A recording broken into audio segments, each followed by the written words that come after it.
Hi everybody. I am the multifaceted mom. Today I just want to talk about how postpartum and anxiety showed, or postpartum rage and anxiety showed up within my motherhood journey. And what I did the second birth to not necessarily go through that. So with my first pregnancy, my daughter Lori was the first grandchild, first niece, first everything on both sides. So everybody was extremely excited, including me. At this point in time, I had absolutely no boundaries. I had access. Everybody had access to me. I was an extreme people pleaser. Like, when I tell you I was a people pleaser, oh my gosh. Sometimes I get mad at myself, but it's okay. So after I had my daughter, Lori, one thing that I did was allow people to come over literally as soon as I got from the hospital. I mean, like, that day. For a couple reasons. I wanted people around me. I had just went through something that, first off, I brought my daughter into the world, so I was super excited. I'm an extrovert, so I love people around, so let me also make that clear. However, I think that I was not ready for all of the commentary, all of the you should do this, you should do that. And I would just never forget that my grandma, like, called me and just kind of, like, checked me and went off on me in a little way. About me having my best friend over and my mom and my auntie over. She just made me feel terrible because it was during COVID. And I just remember crying, like, and this was the first negative interaction that I had with my grandma. Because before then I had really had no problem with her. And I guess apparently, I'll get to this later. This is when I found out about the whole, grandmas, thinking they know better about your child than you do, and they go into mother mode and, just overstep. So I feel like after I gave birth to Lori, I had so much rage and anxiety. Like, people,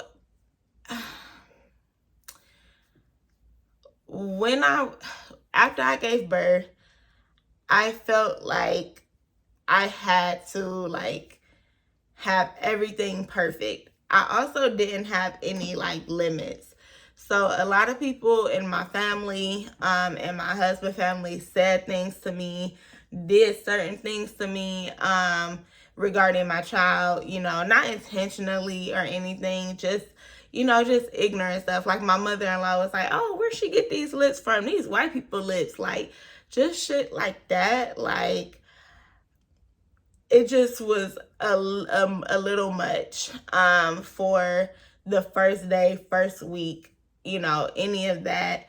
It was too much for me. And I just remember, like, after every interaction that I had with pretty much any family members, I just left feeling so angry. Like, I did not know why.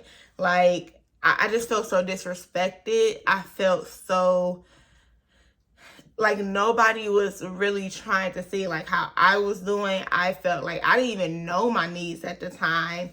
I felt that, I remember my aunt, she was like, oh, you spoiled, calling my baby spoiled at 4 weeks. And I'm just like, no, she not. Like, babies can't be spoiled.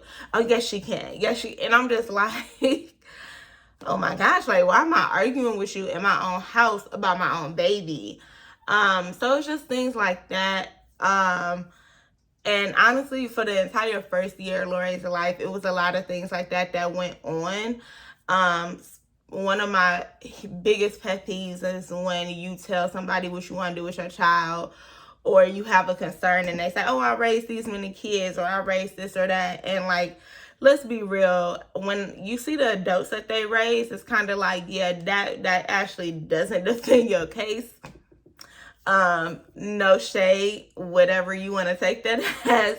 But, I just had a lot of rage. Like, I left almost every single interaction with people, except for friends, with anger, with like anxiety. Like, I felt so much like rage within me. With other people. And I know postpartum rage also tends to show up when you are raising your baby. The thing is, because it was COVID and I was working from home and I was also on maternity leave, Lori barely cried. My husband, I had him, he was laid off, so we had the privilege of having him ride in the back seat whenever we drove anywhere. I barely left him at home with Lori alone more than an hour. Like, my alone time was like going to Starbucks real quick, coming back. Going to Starbucks and Target real quick, coming back. Like, I was not leaving for a long time because in my head, nobody else can take care of Lori but myself. And honestly, like, I'm just now getting to a point where I'm trusting people with my daughter, for several reasons. But as far as postpartum anxiety and rage, like, it was pretty bad. And anytime I was away from her, I felt like this like scared feeling. Like, I remember my husband would try to like let me get some sleep, and if I heard her crying, I'm like getting up out of my sleep, like, you need my help? And he was like, go to sleep. And he was getting irritated at me because I'm just like, I'm sorry. Like, I know that I can take care of my daughter, like, better than anybody else can. So the sound of her crying was like, it triggered so much anxiety in me that I felt like I needed to handle everything. And I didn't really give myself any type of break. Going forward, funny thing, I sent my family, with my second baby, a list of boundaries, and let them tell it my boundaries weren't communicated in the right way or a respectful way. The thing is, boundaries are never gonna come off respectful when you communicate them to people who aren't used to really setting boundaries themselves, or to people who look at you as a child and say you have no right to say this or say that to me. If they look at you, your position in a family as less than. Honestly, this time I just didn't care. I was about 2 years into my healing journey, learning that I had no boundaries, learning what boundaries were. Thanks to my therapist teaching me what boundaries were. I also did a lot of reading about boundaries and how important it was and why exactly I didn't know how to set boundaries. And it was because, as a child, you're not really taught to express your needs. It's kind of like, you're seen and not heard. So that was the dynamic that my family was used to. So this time I sent a lot of boundaries about what to say, what not to say. I was not having visitors until I was ready. The only person who was coming over was my mother and my postpartum doula. My mom came over and she brought food. She also helped with Lori, cleaned the living room, like literally helped me. And that was also something that was communicated to my family was, if you do come over, this is what I need you to do, or this is the help that I need. And again, it made my family extremely uncomfortable. And at first I was upset, but then I talked to my therapist about it, and I realized that, I'm changing a pattern. Usually people come over and they just want to see the baby. They don't want to be put to work. They don't want to, have any obligations to do anything besides sit there with the baby, ask you a billion questions. And I just wasn't going to deal with that. And if they didn't want to come over, that was fine. So the difference between Lori and Lila was I had way more space to bond with my baby before anybody came over. I also really stood firm in my parenting ways. I was pretty firm in the woman I was. I was pretty confident in the mom I was to Lori. So I already kind of had a plan set up with outside resources outside of my family, for my postpartum journey. And honestly, it made my postpartum so much better. My postpartum this time, I wouldn't even say I went through postpartum depression, honestly. I'm still almost 4 months in, so it could be some time, but right now, again, I limited phone calls. I honestly blocked my grandma. Yes, I blocked my grandma as much as I love her to death. When she calls, it's always like a, did you do this? Did you do this? You need to be doing this. You need to be doing that. Block that. And it's okay to block people. It's okay to not allow people to have access to you. Just because they have a certain position in your life does not mean that they have access to you 24/7. You don't even have to go as far as blocking. Maybe you might want to block, during a certain time period. But I should not feel, I started to pay attention to how I feel around certain people. And those people who I felt some type of way around, I also started to learn like, oh, okay, I can't give you access to me right now, but later when I'm in the mood, I'll give you a call. Or you can't come over today because I really just don't feel like company, but I'll be in the mood this day. Or I'll come visit you. Setting those boundaries really helped. I also set boundaries as far as what you can say and what you can't say to me. And the thing is, I'm the type of person that I'm real snappy. I'm an Aries, I'm a fire sign. So if somebody crosses the line with me, I used to feel like I can disrespect you if you disrespect me before therapy.